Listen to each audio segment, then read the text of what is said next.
Good morning, everyone. Welcome back to the Blind Press YouTube channel and the 87th coffee stream. And Skep Talk and I are back this morning with some more things to talk about. But Skep has a very funny story about the network tech that came to visit him yesterday to fix his internet. So let's hear about this intrepid man that came to fix your internet. Well, and I would say, first of all, this isn't this guy's fault really for being put in the position, but this is like why I left Lucent Technologies. This is why I left that whole phone company environment. Lucent used to be about one half of AT&T, and it broke off. But the AT&T philosophy, almost like a government servant, is still there. It'll be there tomorrow. It's good enough. So I had those of you who've been paying attention to the stream know that I've had some problems with my getting my voice across the channel. Yeah. Essentially, what that is, we found out. Hammer and I found out actually with a tool that he provided me that one of the servers in the AT&T route was throwing 75 to 90% of the packets that was being sent away.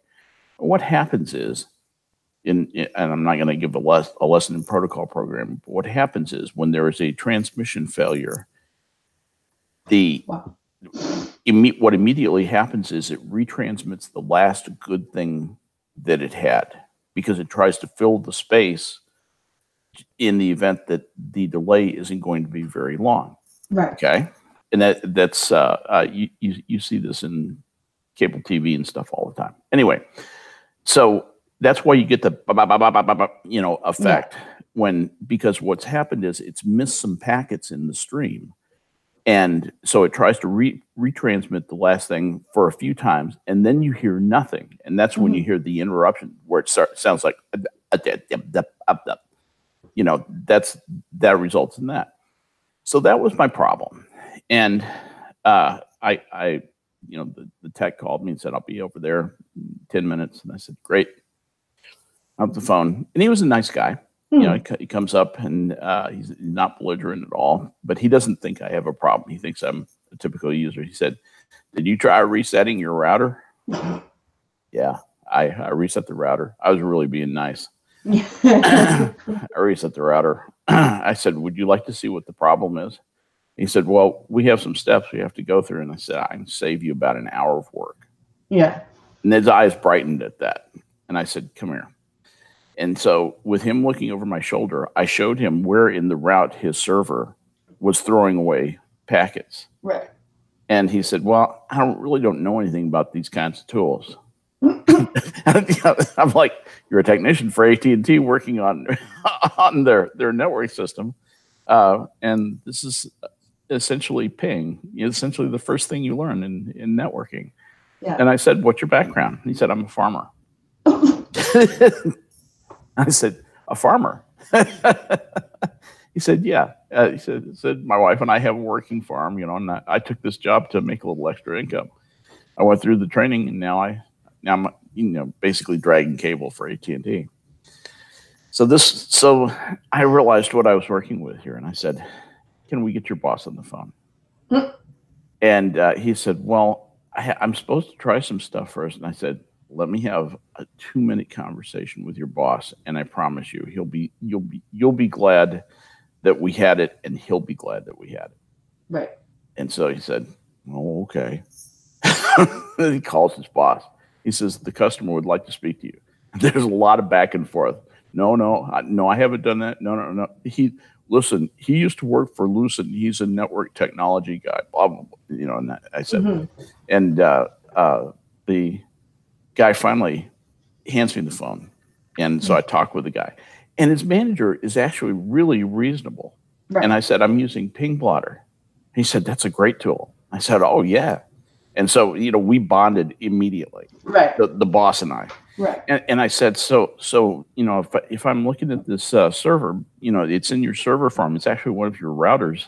It looks like it's outbound. It looks like it's in the New York cluster before it goes overseas, because what I'm doing is I'm doing a thing to Telstra to Melbourne, Australia, so that I'll get a whole bunch of servers in the route and I can see who's throwing away packets. And he said, that's a good idea. And I said, yeah, look at this one. And he said, hang on, I'll call it up on my machine. He calls it up in his machine. I said, see that? It's like 82% discarded packets. He said, yeah, I'm getting like 80% packet loss on my end too. And I said, do you think that's a problem? He said, hang on a minute. I'm gonna call somebody and then we'll call you back. So I'm sitting here looking at my computer real time. Mm-hmm. And all of a sudden, Ping Plotter it fails. It starts getting, all red things. And I went, huh. I mean, it just shut down. So I went over and I opened a browser window and I had excellent connection to the window, just to the internet, just flashed in immediately. Wow. So I restarted Ping Plotter. I was on a completely different segment, and that server, that router was not to be seen. And so now, I have 50 megabits download and like 16 upload, which that's my voice transmission is the upload. Me talking is uploading data to the internet. And previously I was getting numbers as low as 0.87, and now I'm at 16. Christ. Yeah, so that's almost 20 times as much bandwidth now. So I hope we possibly got to the end of it. On top of that, the line was bad to the drop. It was having errors, and the port on the drop was bad. Wow. So he had to change that. Plus, I was at the end of a run, and they underpowered it, so he had to put me on a 17 gigahertz line. And when he did all that, I was on the internet last night just about until I was exhausted. I was having so much fun because this has never been this fast. It's just awesome.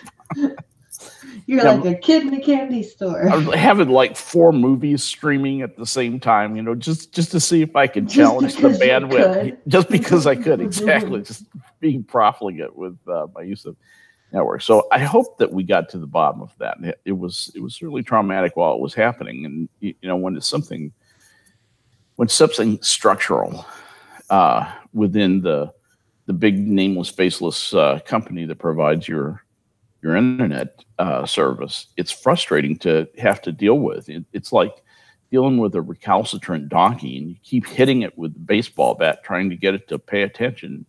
And it looks at you with those dull eyes and won't do what you want it to do. So anyway, that's my internet story.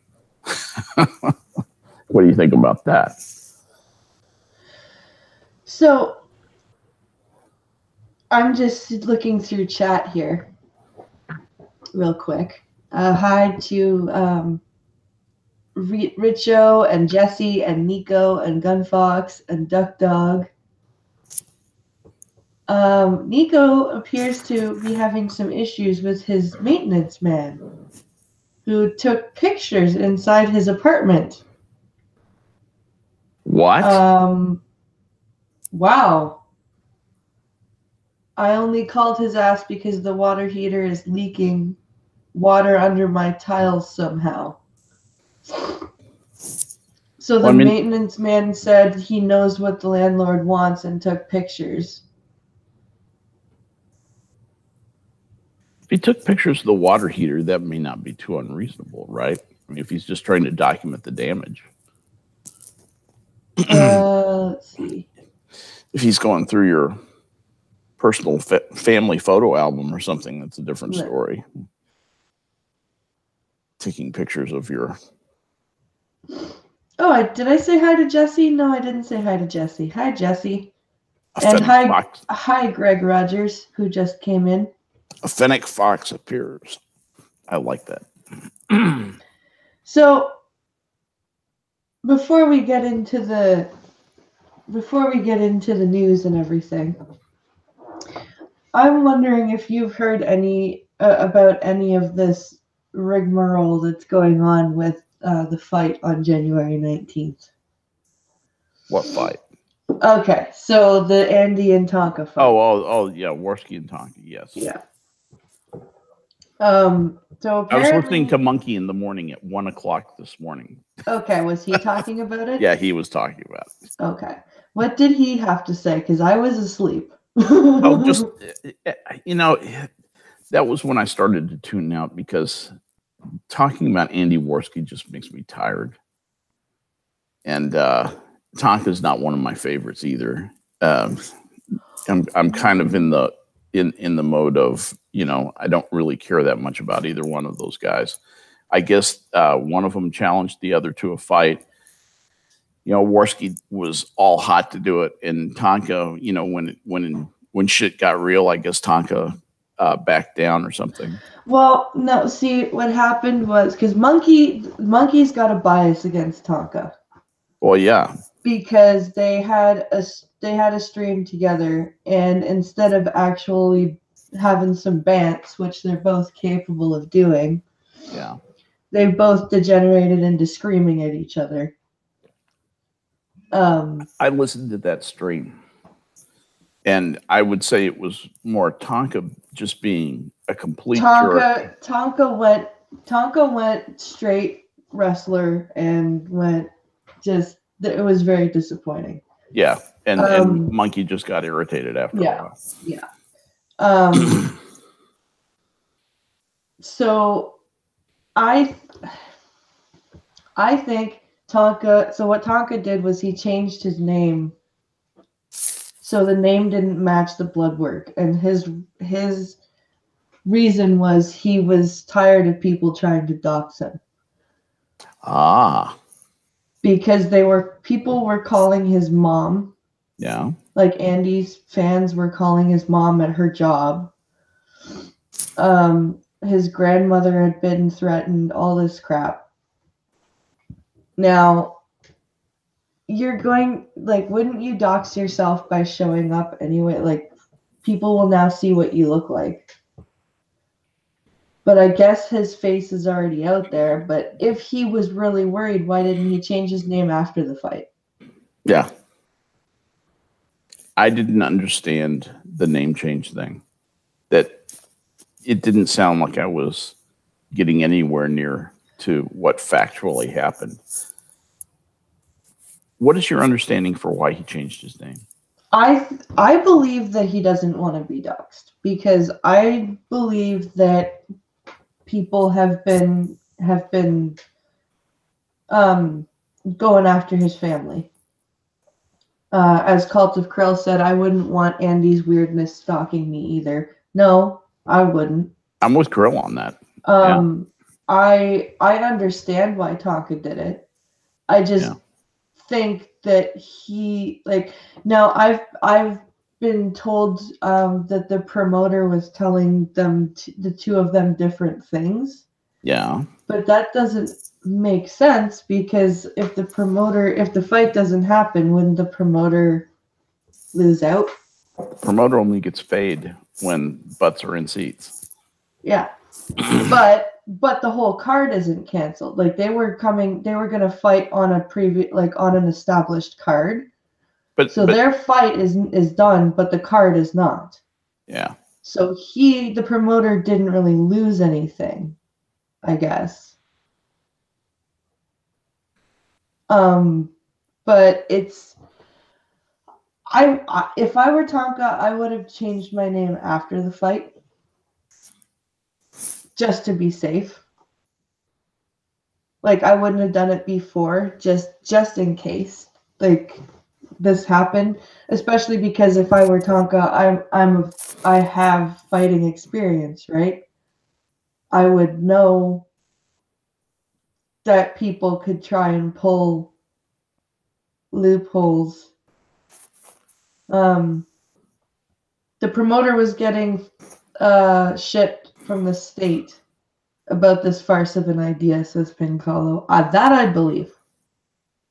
Irate says it was an 18-bout card. Hi, Irate Prostate, by the way. Hi, my good Irate. friend. Yeah, great to see you. Got a little celebrity here in the crowd. Excellent. Nice to see you, buddy.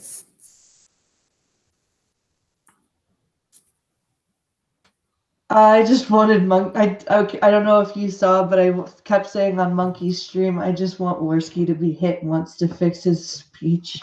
Oh, no, I can't stand listening to Andy talk. Yeah. The best thing about Andy Worski was Chris Worski. Yep. And when Chris said adios, I was thinking to myself, this guy is going to flame out. Nothing good is going to come of this. Yeah. And he, he didn't disappoint. Yep.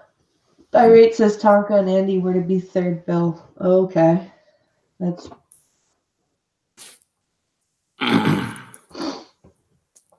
so is Worski Canadian? Yeah. Oh, that's gotta hurt. Other people are saying Tonka is a wuss. I don't know if Tonka's a wuss. I think Tonka just has one speed. Tonka's reactionary. And meaning that he reacts, is that he reacts to people and goes off on them? Is that what you're saying by reactionary? He's very reactionary, and I think I agree with Nico. When Nico and I were talking about this earlier on Twitter, and I agree with him. He probably changed his name as a reaction of, I'm fucking done with you people bugging my family. And he was probably just in a moment of reaction. He was probably just trying to change, like, do something, because there have been times where he's fucked up and he's admitted that he's fucked up. Like, he's said, that was stupid. That what I did was stupid. Yeah. Or what I like. He has done that. So I think this was kind of a knee jerk thing. So you think that was just him pulling back from something that probably threatened his family? Tarkus should have done it. This is really going to destroy his reputation, even with Kumite fans, says Death Hurricane. I agree with you. If I were Tonka, I don't like the fact that he changed his name isn't the issue. The time that he changed, the timing is the issue. It's suspicious. I would agree with you. If I was Tonka, I wouldn't have done it until after the fight. Now, the person that I feel the worst for in this whole thing is Vamp Candy. Because she stuck her neck out for Tonka. She was basically speaking for him because in his whole fight with Andy, he got banned off of Twitter. So Tonka got banned off Twitter? Yep. Because of his fight with Andy? Because him and Andy were going back and forth. So Andy will take credit for getting him banned off of Twitter. Well, that's I guess you're going to be proud of an achievement in Worski's world. That probably rates pretty high. So how sad is that?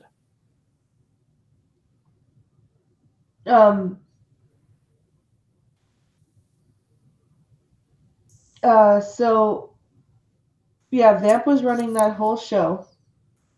She was the producer. She stepped up after Failure stopped being the producer. So Vamp was running the Kumite. She was sticking her neck out for Tonka on Twitter after he got banned. Yeah. She had Jim's fans and Andy's fans and Ralph's fans descending on her because she was sticking up for Tonka and Failure. Yeah, Stargazer Knight makes a good point. Not to be an ass, but she's had plenty of time to walk away from Tonka. She has, and that's a what great I mean. Point. Like she has been complacent. But at the same time, speaking as somebody who is very loyal to people almost to a fault, I can kind of see why she didn't, because I can tell that she's a very loyal person. She's got a huge emotional investment in Tonka by this And time. I have the same issue. Yeah. I will Stick by a friend long after they deserve it. yes. I will stick It's a hard up lesson to learn. for people long after they deserve for me to tell them to fuck off. Yeah. Like with the people that I cut out of my life who called all the authorities on me, I probably should have, well, not probably, I should have told them to fuck off months before, if not tell them, and if not be friends with them at all. Like Pinkalo was completely right about that. But my problem is that I am sometimes stupidly loyal. And I think Vamp has the same,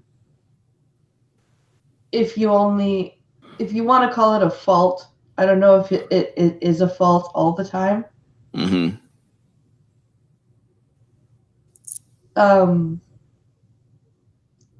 RBA says, I feel bad for people who bought plane tickets and hotel rooms to see this. Yeah, so do I.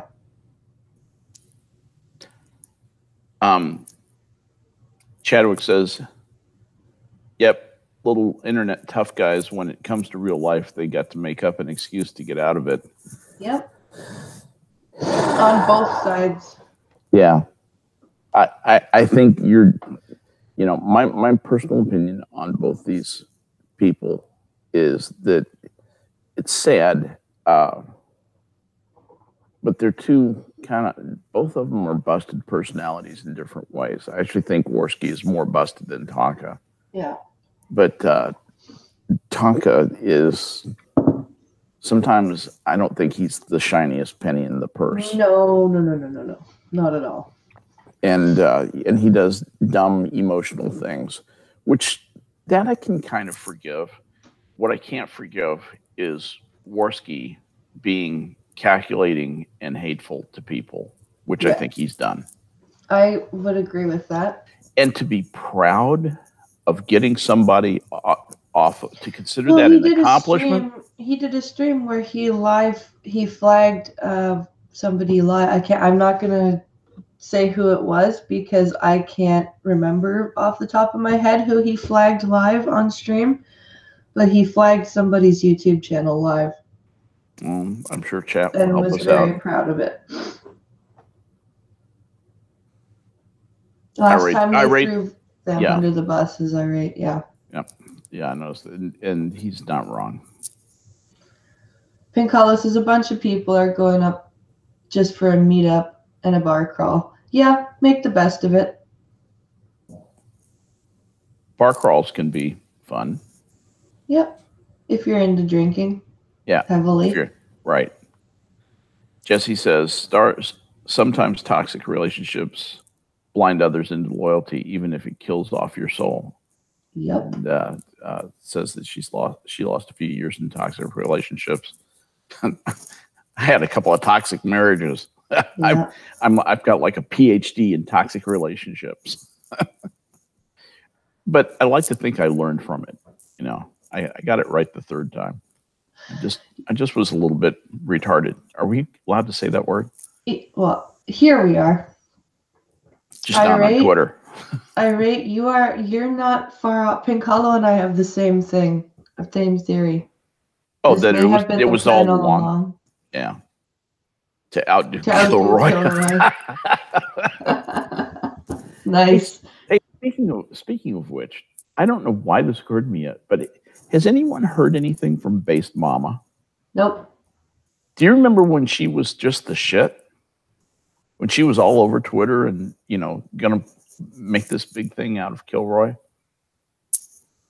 Maybe the Muslims came and got her. Oh my God. Well, she was bragging like, I'm an ex-Muslim. Yeah. And now I'm an atheist. Yeah. She might want to shut up, dude. Oh, man. Like, what the fuck? I don't even know what to say.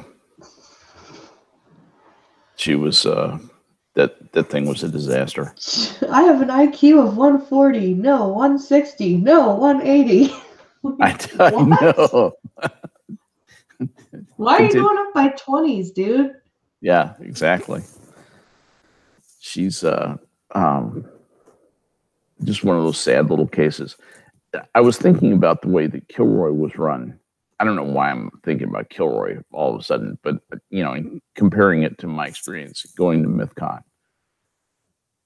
You know, at Kilroy, they shepherded the quote celebrities, the e-celebs, right, around and prevented them from meeting up with the crowd.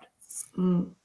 At MythCon, you're all in the lobby together. You're all in that big lobby together. So you're walking along and, you know, there's Blair White and there's Aiden Paladin and there's Sargon. I mean, just, and walk up and talk to them. That's how I got my picture taken with all those people. I just walked up and introduced myself. Eve was too nervous to introduce herself to Blair White. So I grabbed her by the elbow and I tapped Blair White on the back and I said, "I'd like you to meet my friend." Nico got them to talking. Oh, cool. But Nico brought up something in chat really quick. It's going back to Tonka and that. Oh, yeah. Yeah. I'm sorry. What really showed, or what really pissed me off last night was Worski giving out the link without permission. So Ralph, Keemstar, Zoom, and someone else jumped in. Just shows how much disrespect he has. And then he says a little further down, and then Zoom yelling out what he thought was Tonka's docs and saying he was going to come for Tonka and piss on his grandmother's front stoop. Class act. Well, that's Zoom. Zoom is all about class. Shit. I'm sorry. It's a Uzi Q. Hi, is it Uzi? Uzi's here. Hey, Uzi. She's checking up on Irate. Yeah, you never ever mess with mom's kids, pets, or grandparents, says Jesse. Yeah. That's got that right. Yeah, when I say yelling out Tonka's docs, says Nico, I mean his home address and state. Yeah, that's what I thought. I do love Jesse's careful characterization of based mama. Went from the shit into literal shit. Damn baby spitting thought. Oh, fuck, I missed that. That's cold. I love you, Jesse. You are awesome. That's baby spitting thought may have just entered into the stream's lore. Yep. So is she a baby spitting thought? Oh yeah.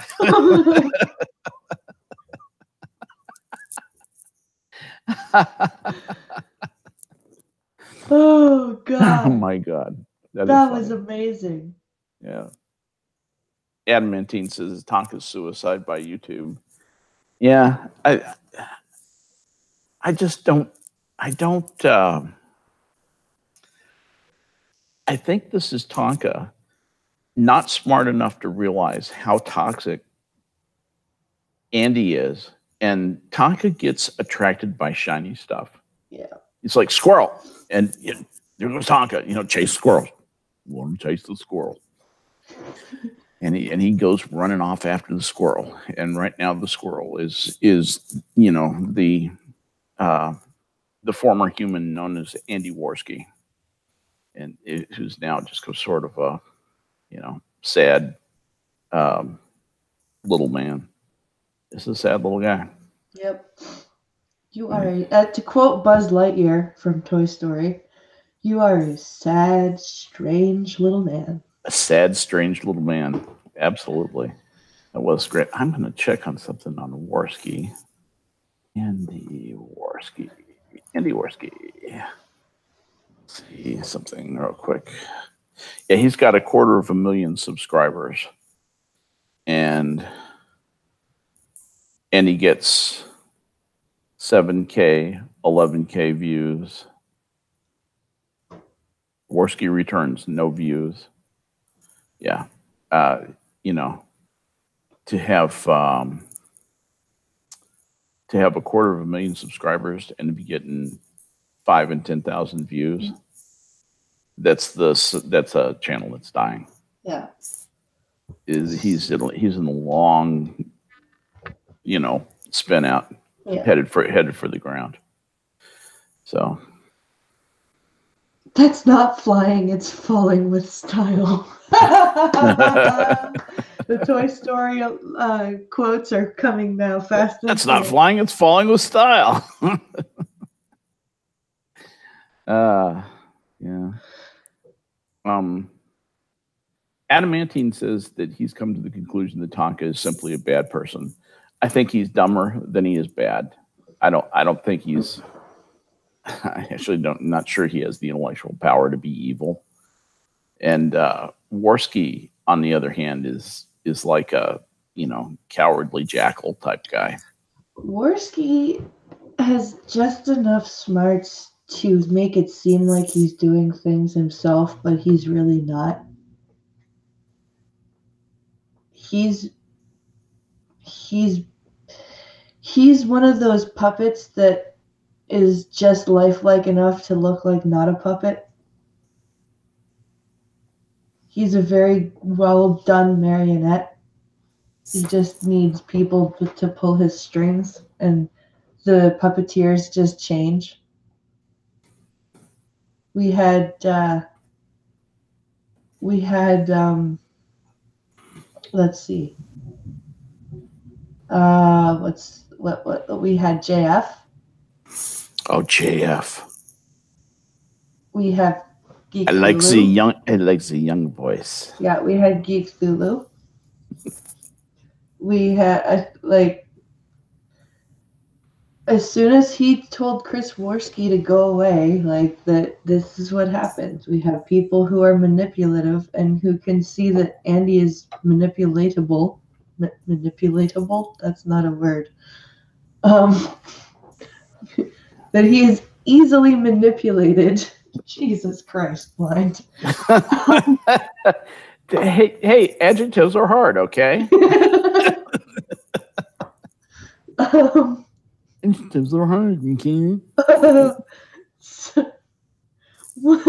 Once he started hanging out with people that are master manipulators and can see that he is easily manipulated, things just went to shit. Yep. Because he told the one person who actually had his best interests at heart to go away. Oh my God, yeah.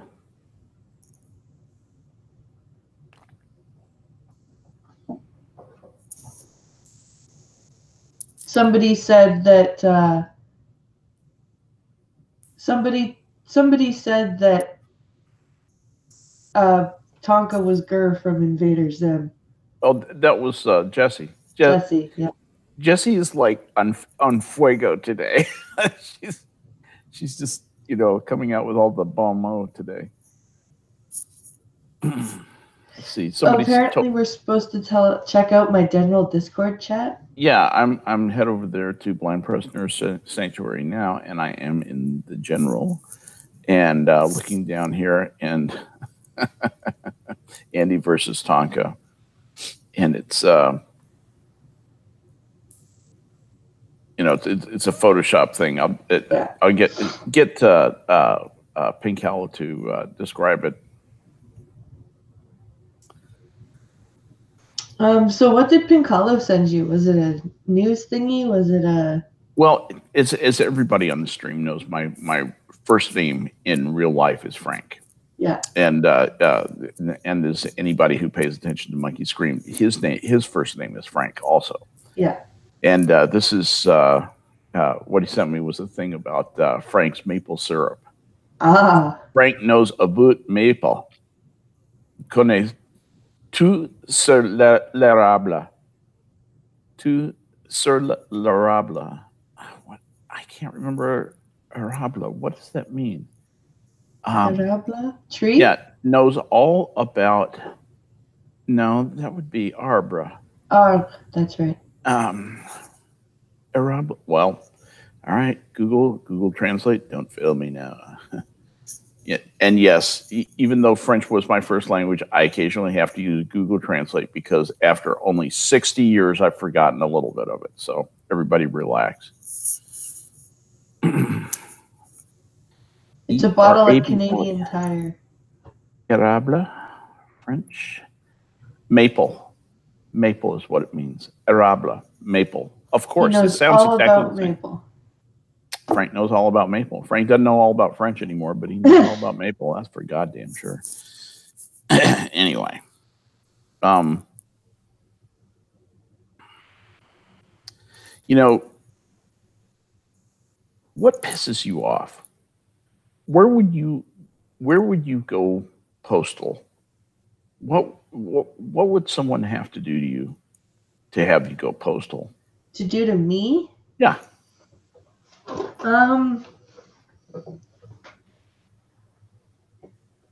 Mess with my family. Certainly that. I don't mean like, because there are some members of my blood family that I'm just like, yeah, whatever.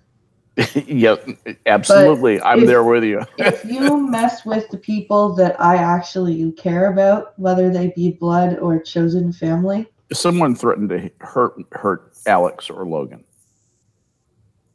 you'd go postal, wouldn't you? I would, yeah. I was just looking, people were talking about what would it take to make you mad, mad enough to fight like this. I'm past most of that. But the one time, and I did something illegal, and I'm gonna tell the story if you'd like to hear it. Sure.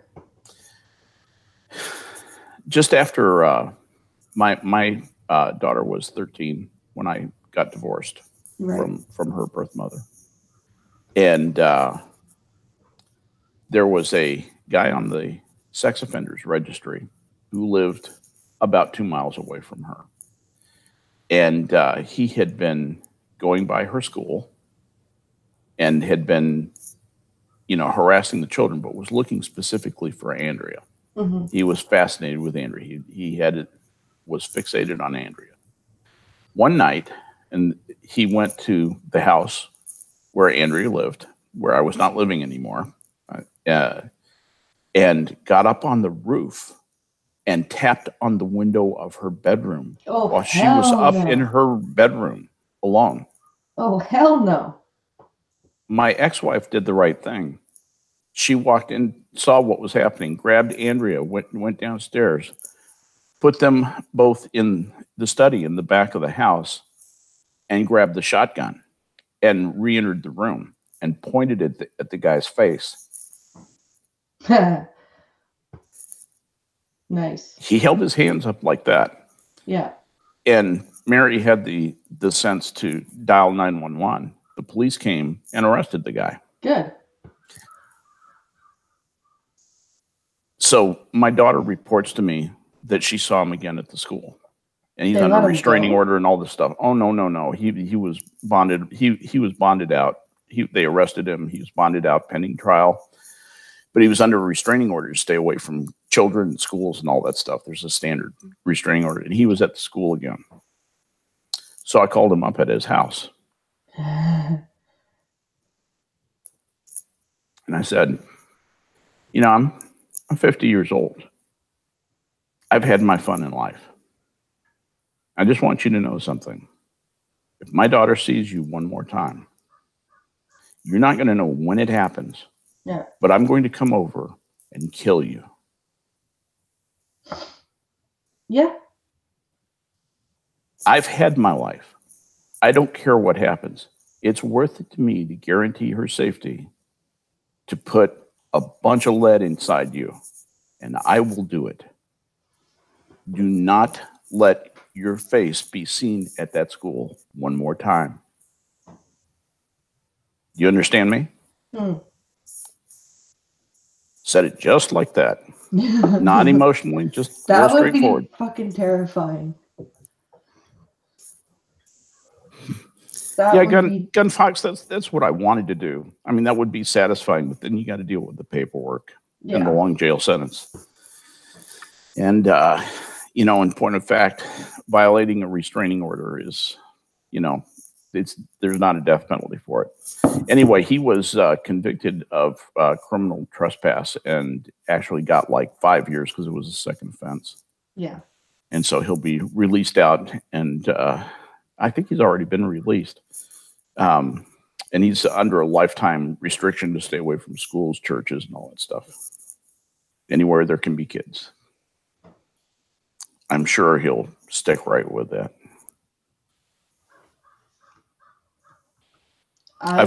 He's on the sex offenders registry, but he's moved out of state, so I can't track him anymore, at least not easily, not without spending a bunch of money.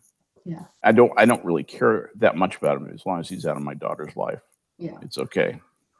Now she lives in Maypearl, Texas, where everybody knows everybody and everybody carries a gun. See, including Andrea, by the way. I would love to get it's called a PAL up here. Possession and Acquisition License. Yeah. Mostly because I would like to see what the reaction to a blind person walking in and asking to get safe, certified to carry a gun or to own a gun would be. One of the things you have to do in Texas before for me to get my concealed carry, I had to shoot a bunch of targets and show that I knew how to shoot and take care of a gun and show gun safety, demonstrate. Well, gun we safety. don't have the only way you're allowed to conceal carry up here is, I think, if you have some sort of law enforcement. Right, security guard or law enforcement. Yeah. Civilians are not allowed to conceal carry in Canada. It's a shame because an armed society is a polite society. Well, and Canadians live in a kind of an area where there are some times where a gun would be very handy, sure. when the goddamn black bears come for a visit. Yeah, absolutely. Or if you're living in BC, if the mountain lions and the cougars come down from the hills to say hello.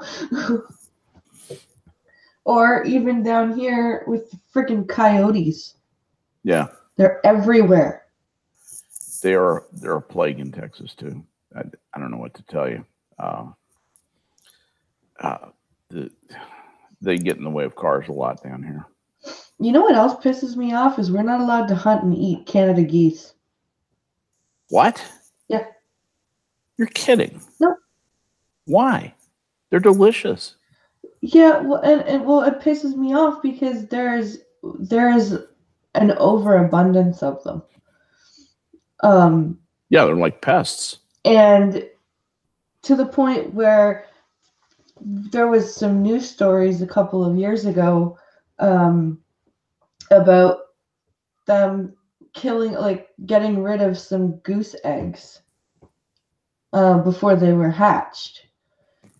And I'm like, okay, so you guys are going to destroy some eggs, but you're not going to allow hunting and culling of the adult geese.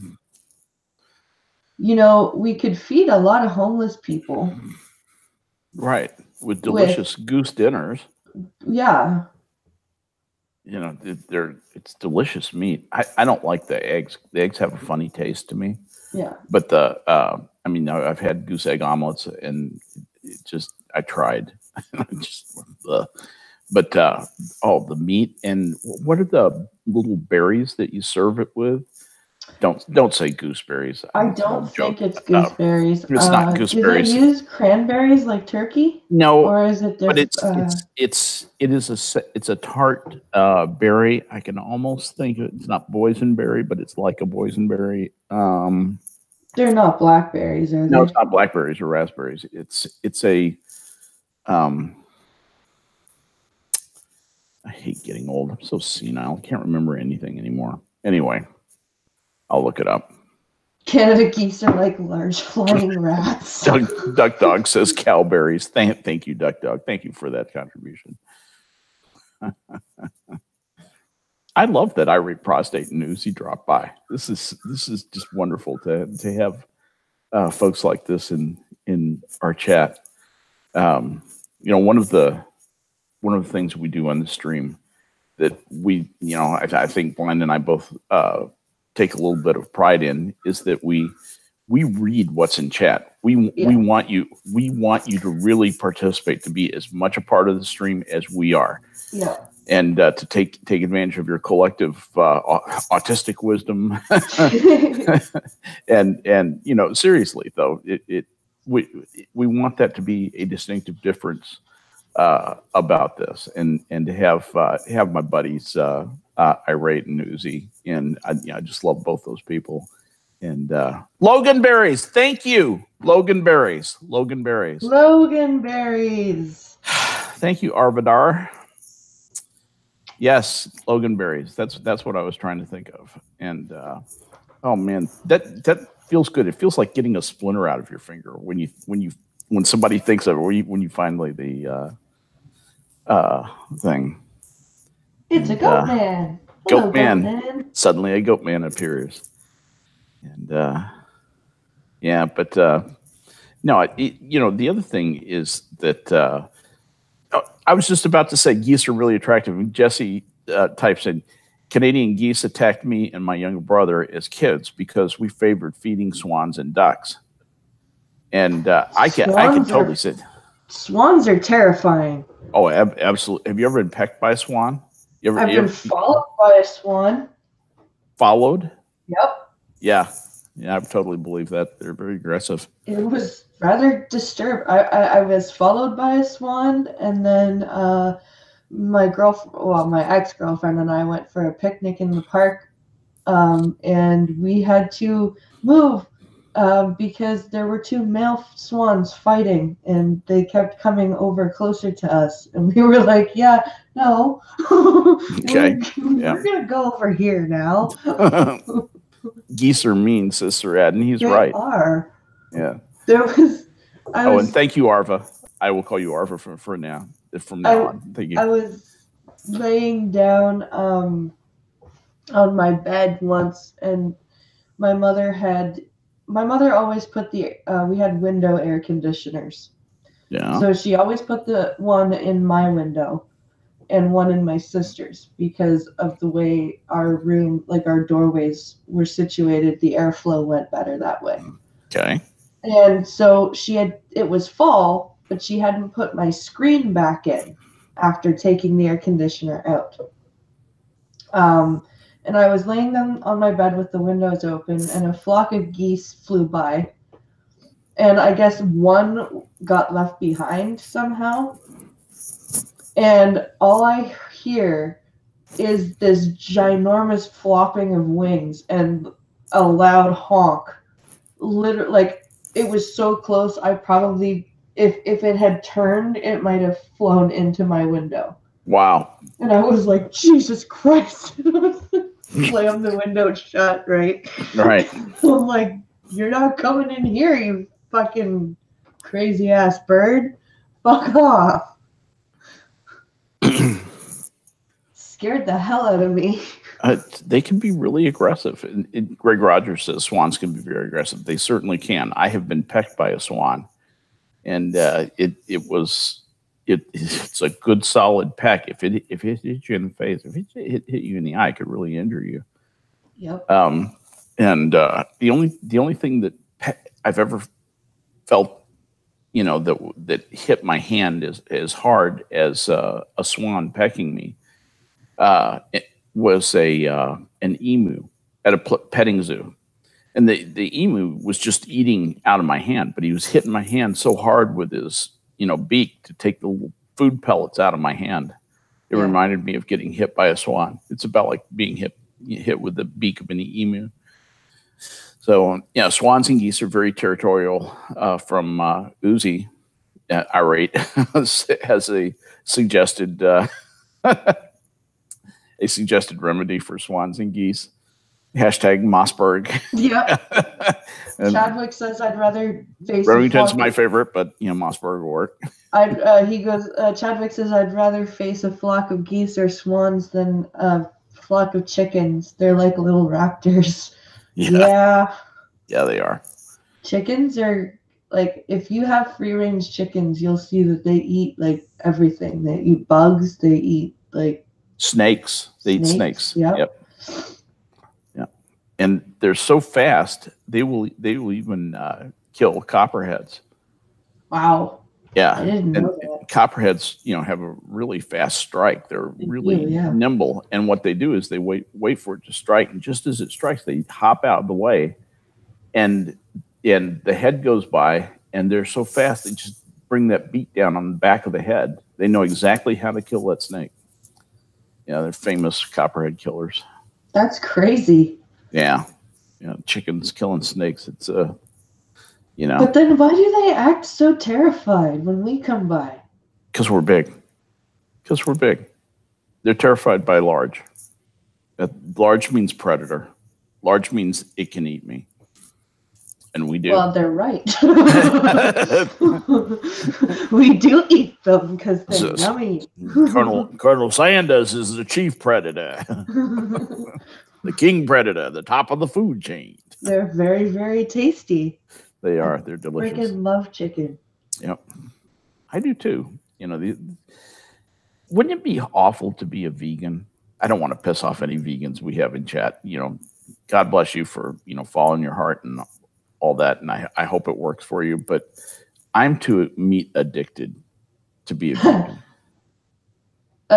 Being a vegan would suck. But I'm laughing at Rolling Bear that says geese have never been a problem. Their necks break very easily. yeah, break very nicely. Yeah. There's actually a technique to slaughtering geese, and you grab them by just in back of their head and pick them up, and then you crack them like a whip. Ooh. When you do that, it breaks their neck, and their nervous system just spazzes out for about 30 seconds, and then they're dead. Then they are totally dead. That sounds painful. Well, it's a really convenient way to slaughter them because you still have hold of the neck and you can cut the head off. That's true. And drain the blood because you got those nice big blood vessels hanging up by the feet, and then there's a lot of ways to get the feathers off. With geese, probably the best thing to do is to boil it because it partially cooks the meat, and the skin and the feathers just peel right off. Goose skin is not particularly good for as far as I'm concerned, and there's plenty of fat in the meat for it to be delicious without the skin. But anyway, why did I go down that trail? Anyway, welcome to the digression stream. Irate Prostate says Jordan Peterson and his daughter only eat meat now. Yeah, that's the other extreme. They only eat meat. Are they on like an Atkins type diet? Or a primitive man type diet? Is that what they call it? It's it's not the paleo diet. Paleo, that's what I was trying to think of. Thank you. They eat only meat. And see, that's not good for you either. That'll make you sick because you need. Yeah, you're not going to get. Humans are not carnivores. Not anymore. Humans are neither carnivores nor herbivores. Omnivores. We are omnivores. Yes, exactly. We cannot do extremes. We need both. I don't understand why this is so hard for people.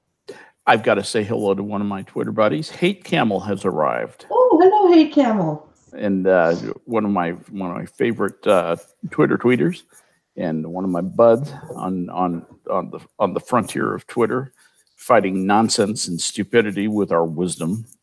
He's one of my allies, and I'm one of his. Proud to say that. Always glad to see Hate Camel. His daughter has a medical issue, so she can only eat meat. So apparently, help me understand. Is she? What is it when you? Based on allergies, see her interview with Joe Rogan. Okay. Oh, really? Okay. She's actually allergic to. Oh! You know what? I caught part of that interview. I remember them talking about that. I wasn't that interested in her allergy, so I turned it off. But I remember them mentioning that.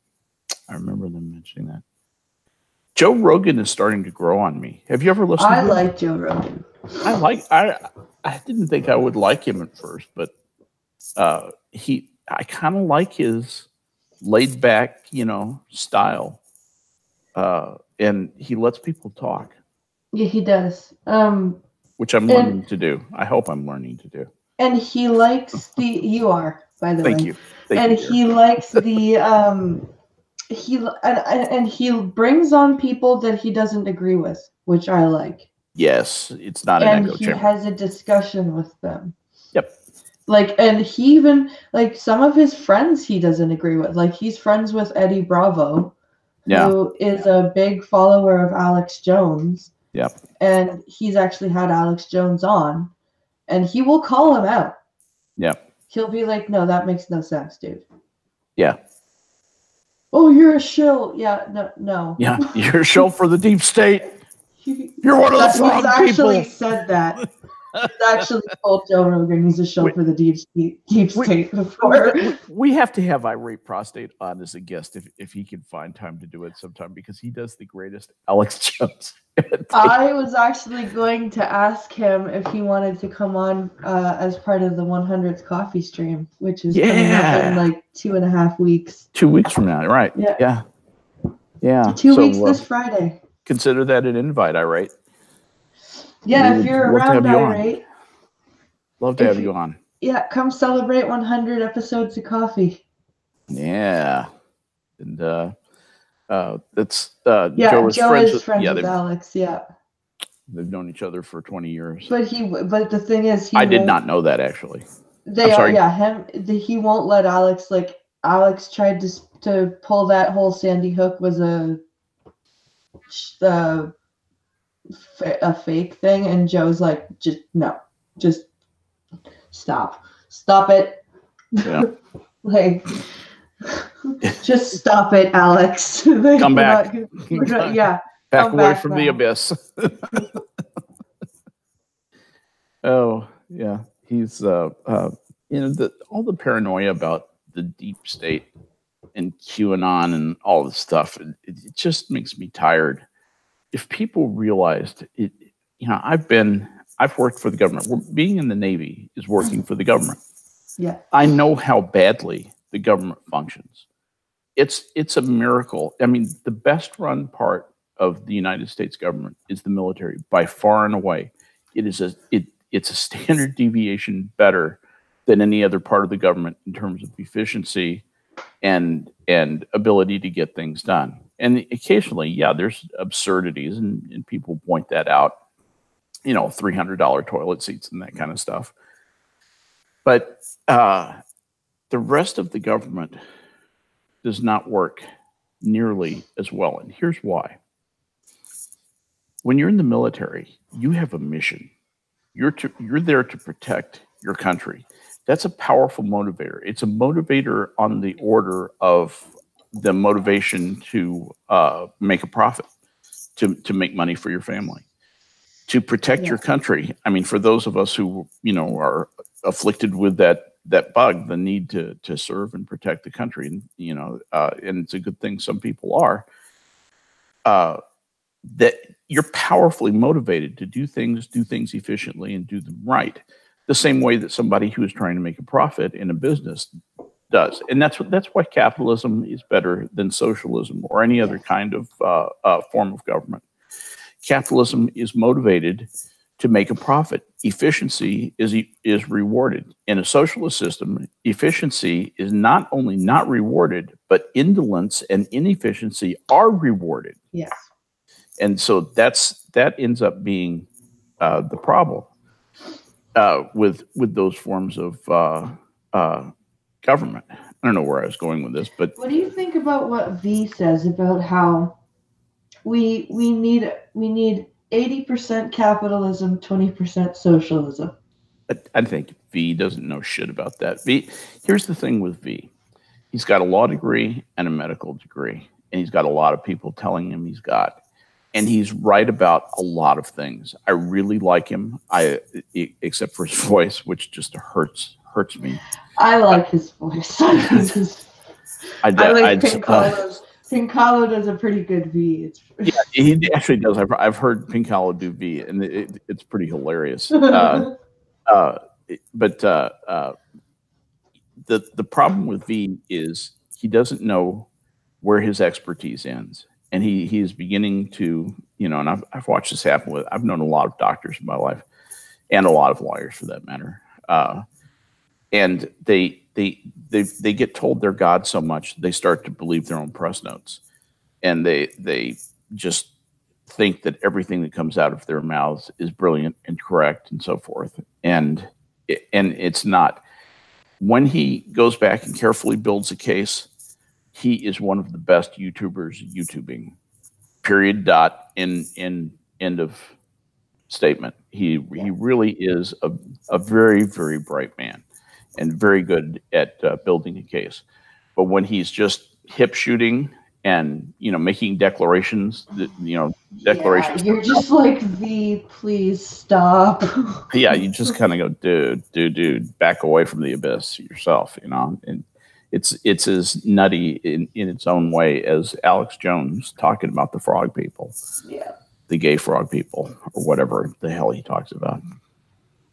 Oh, gay frog! You know, we got to have Irate on here. He just does such an awesome imitation of Alex Jones. Irate says, "I think QAnon is a psyop from the DNC." Thank you for that contribution. Alien demons from another dimension. That's funny. Yeah, and Irate, I will remind you about the 100th stream. I think that he's implying that he would like to come on for the 100th. So that would be a great get for us, and appreciate that. Thank you, my dear friend. Hey, Camel says, but Skeptalk, the water was turning the freaking frogs gay. Yeah, turning the freaking frogs gay. You know, there is a perceived problem, because here's what is happening with. Let's talk about chemicals in the soil. People take so many pharmaceuticals now that the recycling of sewage is leaching those chemicals back into the soil. Yep. And here's what happens. So an ecologist, a guy with a degree in biology, goes out and takes a few test tube samples full of the freshly reclaimed, you know, slime, the slurry that is removed from water at a water purification plant. And he looks at it and he sees a bunch of estrogen in it, right? Because the ladies have been going to the bathroom. And he freaks out. He says, "Look at all the estrogen in this slurry." And you know, this is just going out to, you know, fertilize crops and stuff like that. That may be true. But those chemicals, stuff like estrogen, that's a big, long, complicated chemical. All of these chemicals are. You know, they're just huge chains of complicated hydrocarbons, and they break apart. Sunlight breaks them apart. Many of them, sunlight will just destroy them. Many of them have a pyrolytic temperature of where meaning the temperature that destroys them is, you know, when it gets down to, you know, 10 degrees Celsius or, you know, 5 degrees Celsius, they're gone. They're toast. They crystallize into other things. 99.9% of that stuff is gone, you know, long before it ever gets into a crop. Right. Because the chemicals are just, they're too fragile. It's not a problem. So when I hear these guys, you know, talking about, you know, estrogen in the soil turning the frogs gay and all that kind of stuff, that's not why frogs turn gay anyway. The human estrogen will not turn an amphibian gay. I'm sorry to bring that up, but it just won't. it's a, you know, it's a very complicated chemical key that has to fit a very complicated chemical lock in a frog to get it to become gay. What the reason they turn gay usually is has to do with habitat changes, at least according to what I've studied. But anyway, so estrogen is not turning the frogs gay.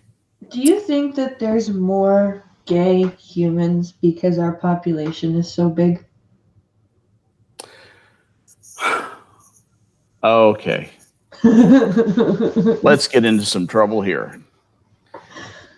There are a couple of things going on. And before I address that question, I'll address a parallel question and then apply the logic from that question to your question. It's okay. It won't hurt a bit. Have you noticed the startling increase in the number of trans people? Yes. The reason is because trans has become a fad.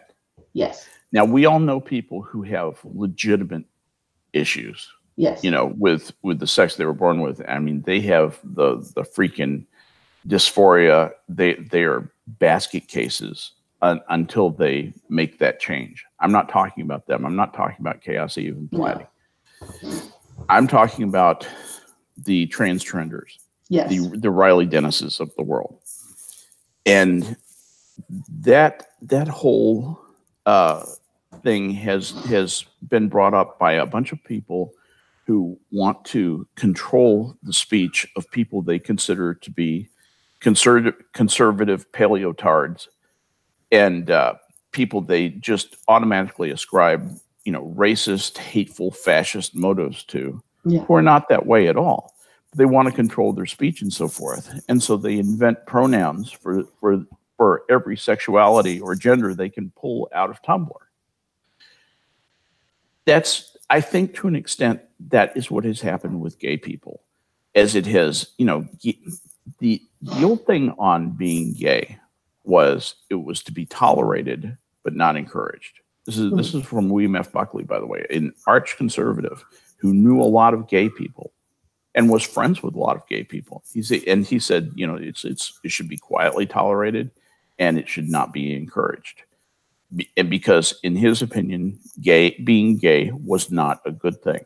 It was an aberration. It was a flaw in the plan for human beings.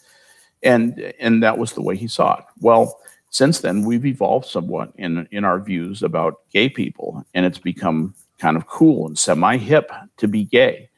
There was when I was in college back in the 19th century, there was a phenomenon that we called lugs, lesbians until graduation. Okay. And they were just, they were gay trenders. They, you know, lesbian girls, you know, hanging out with their girlfriends and having sex with each other and just, you know, having a big old time until graduation looms and it's time to latch on to a medical student or a law student and help them through school so that they can claim half their assets when the inevitable divorce comes after graduation. Sorry, being a little bit cynical there. Yeah. But I did go to Northwestern, so I have a pass. Anyway, that's a very common pattern at Northwestern.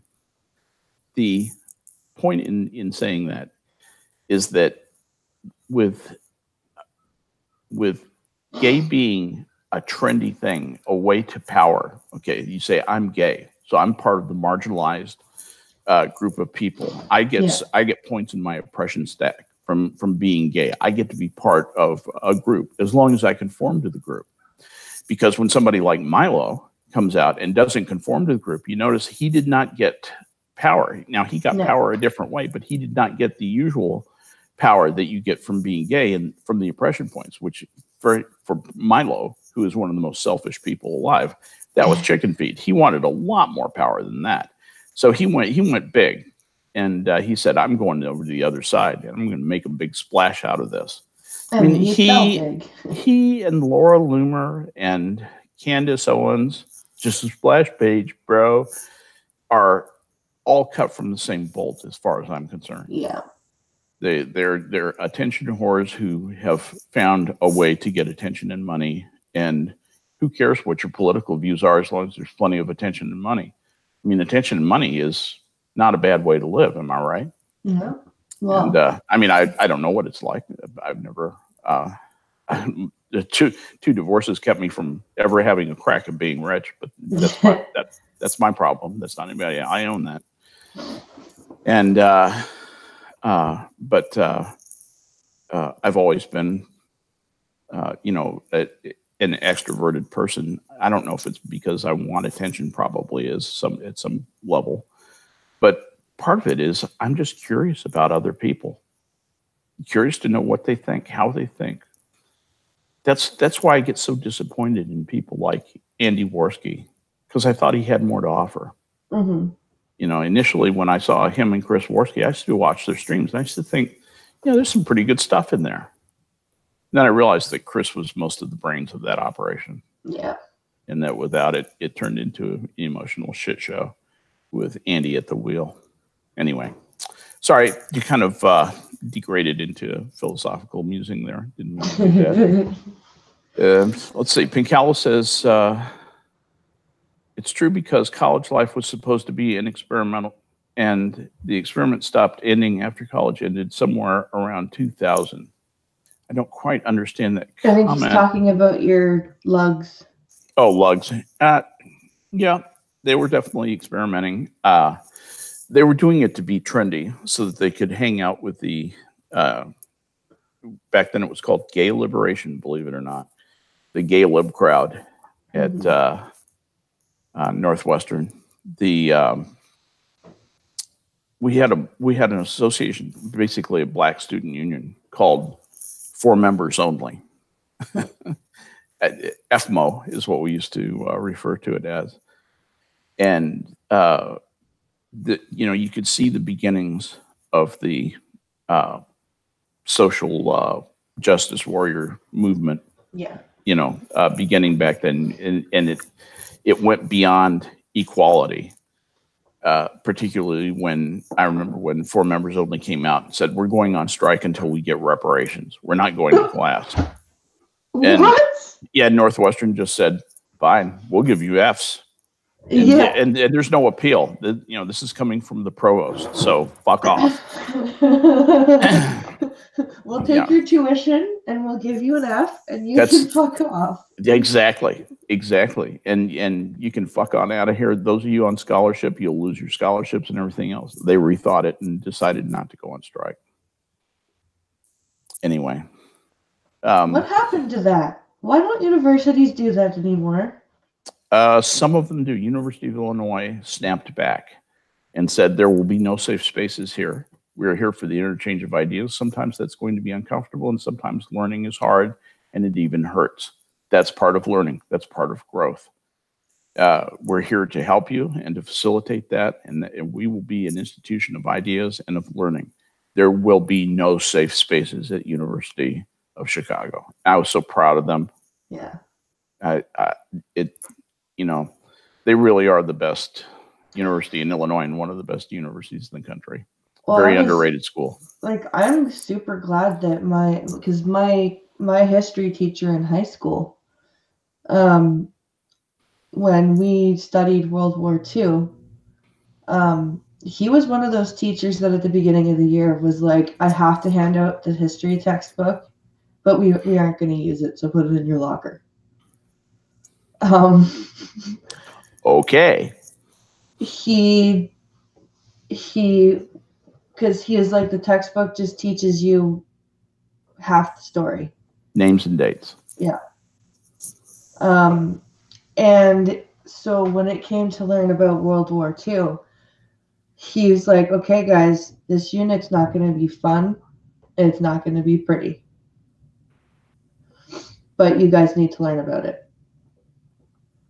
And he's like, you guys are going to learn about some really awful things. And he talked to us, he taught us about, not everything, because we didn't have a lot of time, right? Yep. But he did not shy away from it at all. Like, we learned, we needed to learn all the names of the camps. We needed to learn. God bless your history teacher. Yeah. God bless that person. It was like he told us all the different ways that the Jewish people were killed, slaughtered. Yeah. We even learned all about the Nuremberg trials afterwards. And he was right. It was not a fun unit. Yep. He made history fun to learn, but he Yep. was like, even I can't do that for this. Nuremberg was for, well, I don't want to get off into a digression in that, because if I start talking about World War II, we're going to have a 5-hour stream. I want to say one thing real quick. Back to Sir Adamantine, he said hashtag not all, and I was not making a generalization about all or even most gay people. I was talking about a specific group of airheaded kids at my college, and definitely hashtag not all. My sponsor in AA is gay, is a gay man, and he is a brilliant teacher to me, a mentor. I love that man like family, much better than most of my family. I owe him my life, many times over, and and this isn't, I have friends who are gay. It's not like that. I mean, I've known a lot of gay people, and they're just like straight people, except they're gay. I mean, that really is true. They have the same interests and, do the same things. It's just who they love doesn't make shit difference. That's just the way it is. So I wanted to get that out there that, hashtag not all. I'm with you, buddy. Hashtag not all. And I've known some great people. Some of them were gay, some of them weren't. And but I consider them all friends, as I consider you a friend, Addie. Thank you for letting me get that public service message out. I didn't want anybody to think I was making generalizations. But yeah, my history teacher was amazing about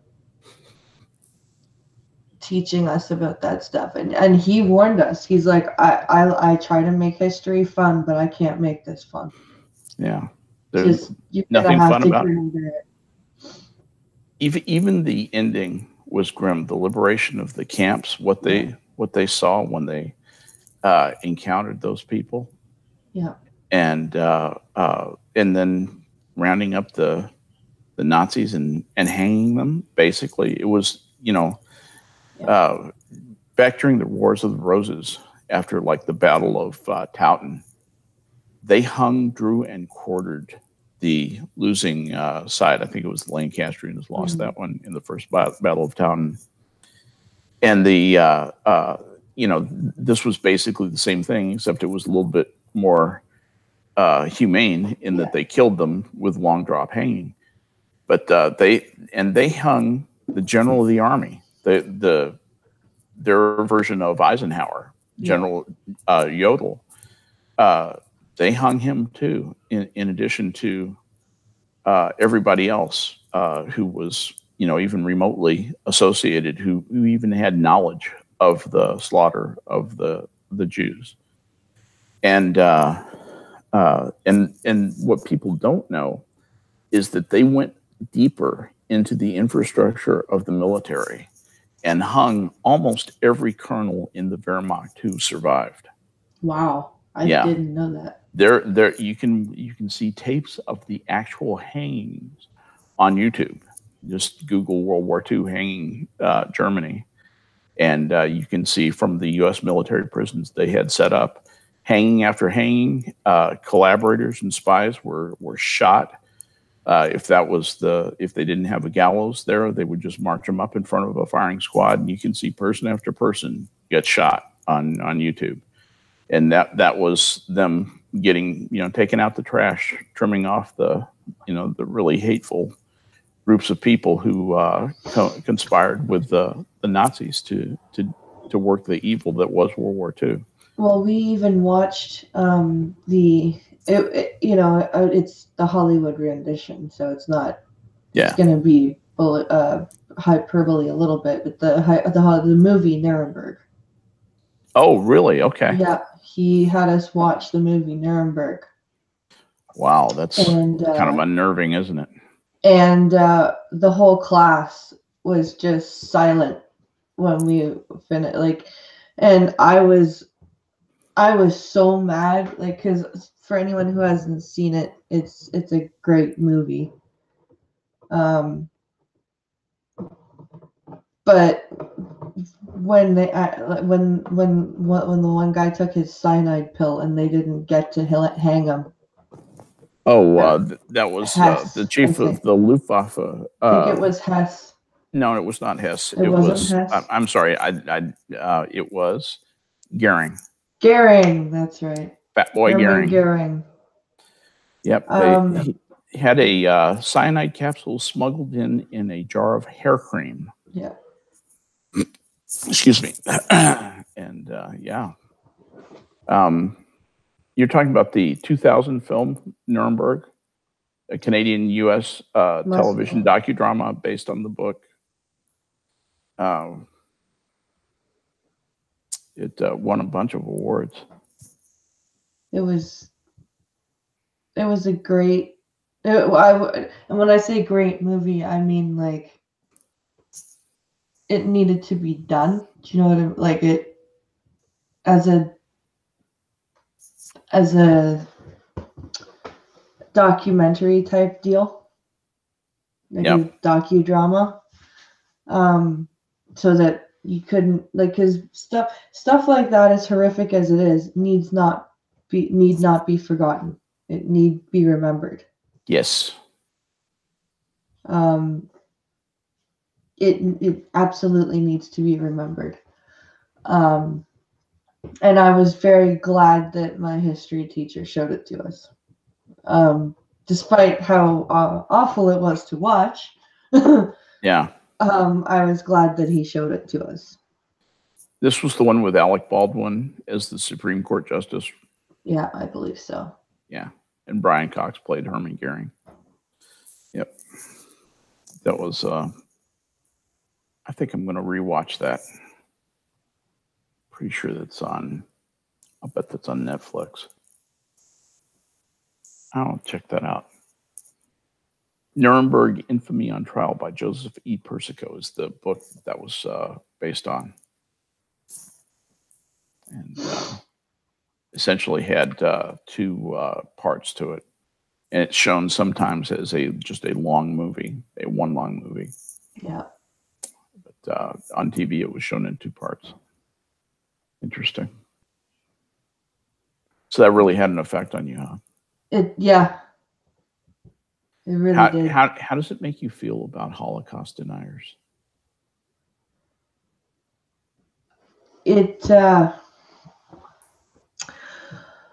I get very angry.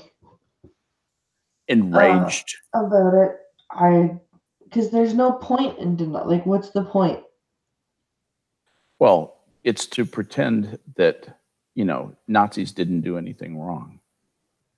That's what they're trying to get across. That, Nazis were, that never happened. Those Jews are just complaining. What happened to the 6 million people? There were 1.5 million killed in Auschwitz alone. So those mass graves that they found were just like what? Probably people killed in the war. That's what they always say. There's just people killed in the war. So it's okay that 6 million people were killed in the war, but not. Well, it wasn't 6 million. Those Jews are in hiding, and they're plotting to take over the world in secret places. Although some of them would probably be like over 130 years old by now, because a lot of the people that were taken to the camps were not young. Well, the Jews have secret medical remedies that make them live for hundreds of years. Oh my God. Yeah, that's where these people. That's the kind of crap that these people are selling. Go hang out with the vegans. Yeah, really. You're not wrong. The attitude is very much the same. Go hang out with the vegans and the anti-vaxxers, you fucking retards. Yep. Like, seriously. Yep. So Adamantine points out that Goering was a fat boy, and he was a fat boy. But when he was a World War I fighter ace, he looked like very much like Manfred von Richthofen. And That was before he got fat. But yeah, he got fat and addicted to drugs. I think he was addicted to morphine, apparently. yeah, morphine and something else. I forget what it was, but morphine was his big addiction. And it's Pinkalo says, "Why does none of history really affect me?"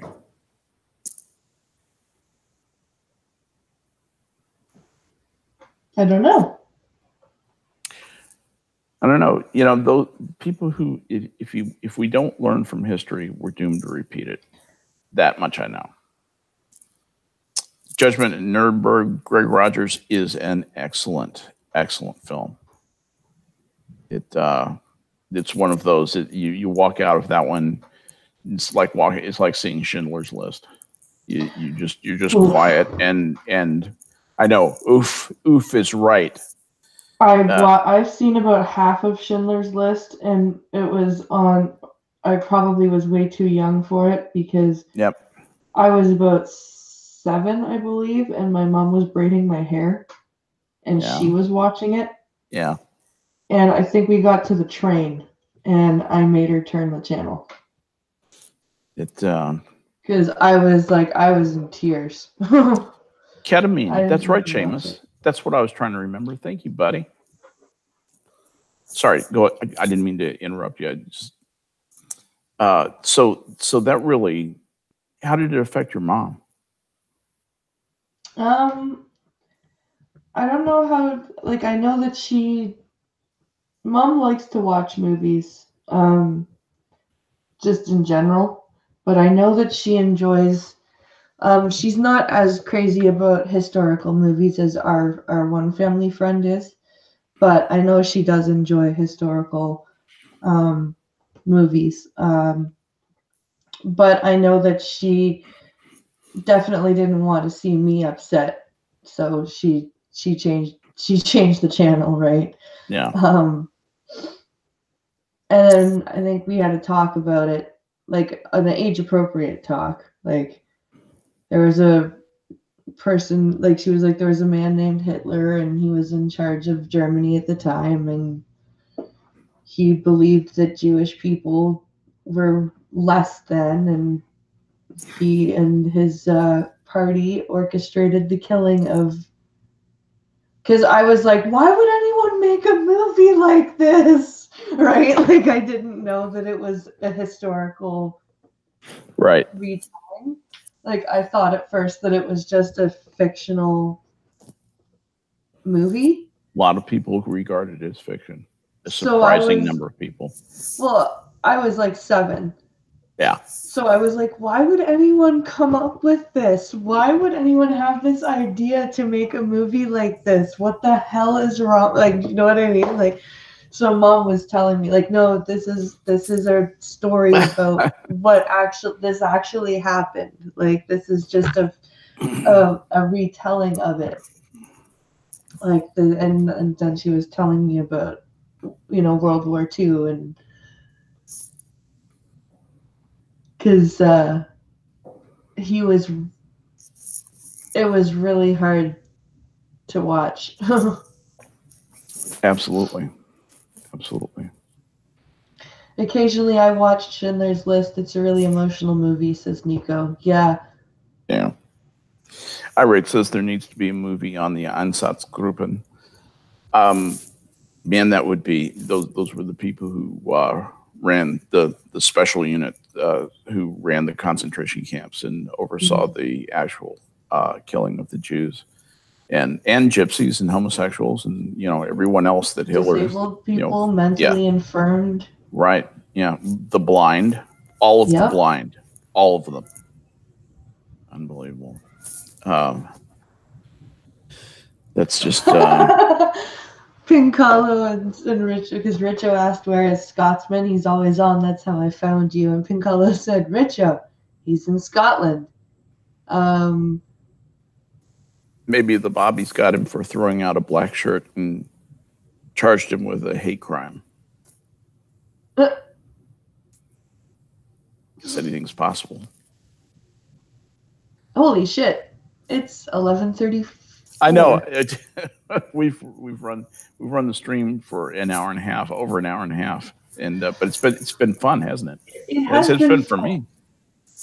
I will spend the day going and gathering some news for tomorrow. Yay! But I wanted to talk about what we talked about today.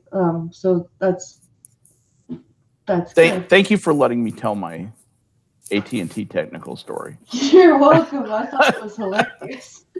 Oh no, I'm a farmer. I said, "What's your background? Did you study computer science in college?" No, I'm a farmer. Oh boy. Oh my goodness. So, boy. But he was a good guy. Let me talk to his boss, and I think we got it squared away. Has anybody heard any roboting in the in chat or you flying? No, I have not heard a single thing. No roboting at all. Yay! Might have finally licked this thing. Did you end it? No. Nice. Don't end it yet. Okay. Okay. Gunfox sent me something. Oh, what did Gunfox? Just really quick, okay? Sure. You ready? Yeah. Scarred for life. Girl, 16, has to wear colostomy bag for life after rough group sex. Copying porn scenes left her with horror injuries. What? Really? You guys ready?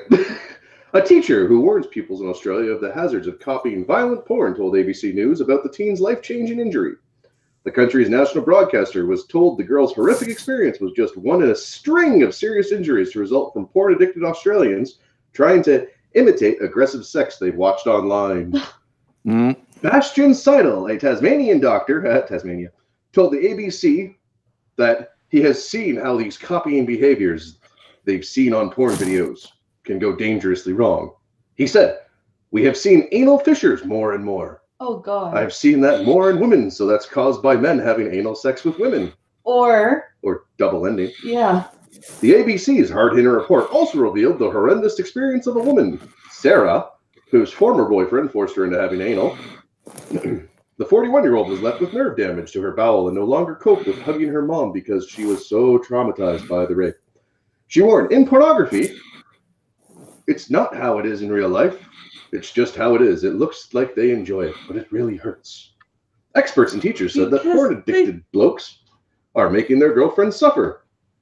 Cyber safety expert Susan McLean, who advises the federal government and speaks at schools, was among several experts revealing how high school girls were being seriously injured when their boyfriends tried to imitate what they've seen in porn. She said their copycat behavior involved using objects and tended to be quite violent and being tied up. Okay. The girls often feel very powerless to say no. The ABC said Australia ranks 9th for visitors to websites such as Pornhub behind India, the UK, and the US, but also boasts one of the longer average viewing times. Boy, you Aussies really like to watch. Porn education organization Reality and Risk told the broadcaster, research showed that close to 90% of the most popular porn viewed includes physical aggression. This issue has been delved into by RMT senior lecturer Megan Tyler, who said overseas pornographers, particularly in the US, have deliberately made their content more violent. She said many producers would say the porn they put in is biased on demand. And that's the story. I gotta go. Have fun. Hello. Well, thank you for sending us that, Gunfox. Not. Yeah, let's talk about anal sex for a while and be careful out there, kids. Oh, fuck. The girl with the colostomy bag can probably be fixed by surgery. I won't go into what's involved, but I know enough about medicine and those types of procedures. Adamantine says, "How are the girls innocent and the boys guilty?" In my opinion, they're not. Because men are bad, okay?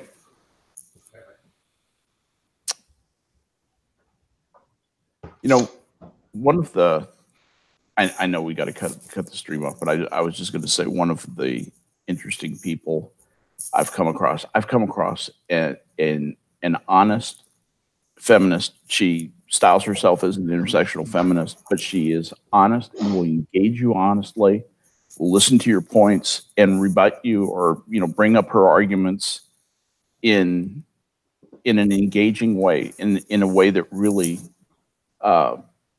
promotes dialogue. Hmm. She's one of the most reasonable people I've run across on YouTube. We disagree about a lot of things. She's kind of believes in a big government and all that stuff. But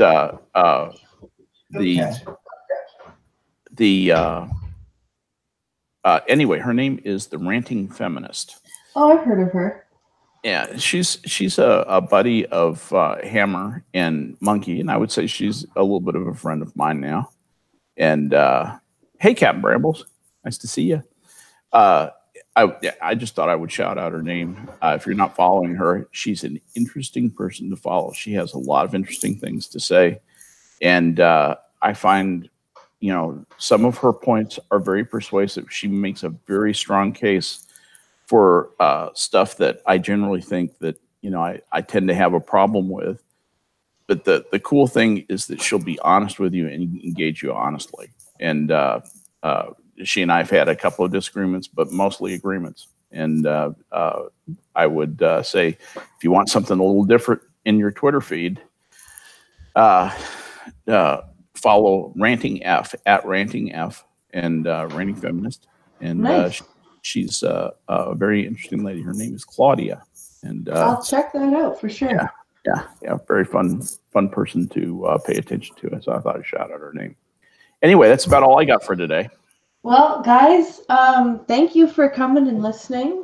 There will be news tomorrow. I really wanted to talk about the whole fight situation because I had some thoughts on it. So thanks for bearing with us, guys, and I'll be back with some news. And thank you, Gunfox, for all of the news in Discord. I really do appreciate the stuff, like the amount that I have to pick from, because you sure know where to find it.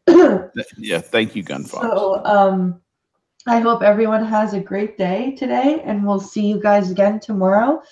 And again, thank you for interacting with us in chat. It's a lot of fun to read and respond to you guys. It's one of the big reasons why I love streaming, because you guys are so interactive.